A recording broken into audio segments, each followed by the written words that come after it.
je vis soudain un voile s'envoler dans les airs. Je me tournai vers la porte et un fantôme en robe de mariée se tenait là. Dès qu'elle me vit, elle disparut. Ce soir, là pendant la fête avant le mariage, elle reapparut. Elle se tenait dehors devant la fenêtre, les yeux fixes sur Lisa. Puis elle renversa les bougies sur la table.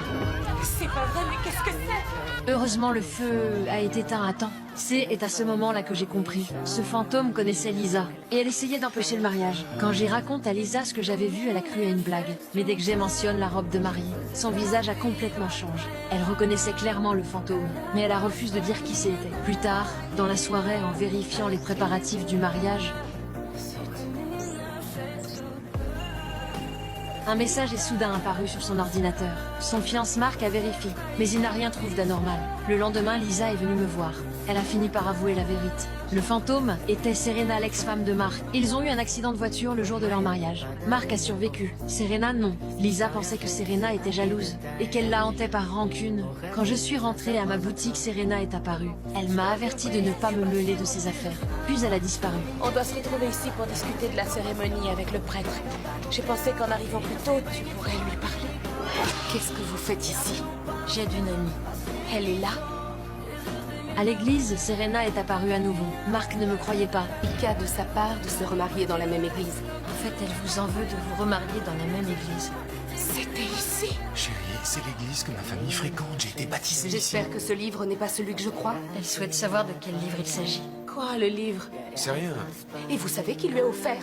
Moi, parce que je voulais qu'il choisisse un poème pour notre mariage. Seulement à l'époque, monsieur trouvait ça ridicule. Qu'est-ce qui se passe? C'est le livre de poésie qu'elle vous a offert. Comment vous savez ça? Elle vient de me le dire. C'est là que tout s'est effondré. Lisa est partie furieuse. Serena a souri. Elle ne voulait qu'aucune autre femme ait Marc. Plus tard, Marc est venu me demander de l'aide. Je lui ai dit que plus il avait peur, plus Serena devenait puissante. Certaines personnes, elles, n'arrivent tout simplement pas à lâcher prise. Même après la mort, Serena a fini par me dire la vérité. Ils ne se sont pas mariés par amour, mais parce que ça leur semblait être la bonne chose à faire. Le jour de leur mariage, elle a perdu leur bébé. Ils se sont disputés dans la voiture. Et cette dispute a provoqué l'accident. Puisque vous ne savez pas si vous avez aimé Serena, comment pouvez-vous savoir si vous aimez Lisa? Je ne sais pas comment l'expliquer. Quand je suis avec Lisa, j'ai l'impression d'être entier. Elle sait tout de moi, mes points forts, mes points faibles.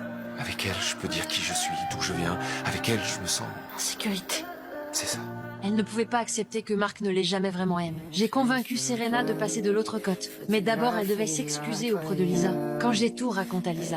Elle sait combien tu aimes Marc. Et elle regrette la façon dont elle a réagi. Elle va arrêter. Elle va passer de l'autre côté. Marc, lui, il est toujours amoureux d'elle. Non, Lisa. Ce n'est pas ce que tu crois. Tu dis ça, mais tu l'as pas vu au cimetière. Non, mais il m'a raconté ce qui s'est passé.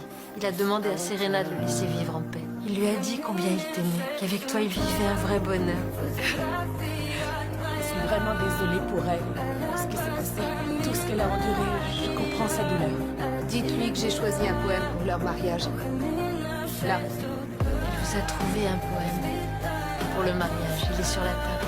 Le jour du mariage, ils ont utilisé le poème que Serena avait choisi autrefois. Serena a souri et elle a enfin lâché prise. Après la cérémonie, un fantôme masculin est apparu à sa recherche. Serena, un de vos amis voudrait vous parler. Ça fait je ne sais combien de temps que je te cherche.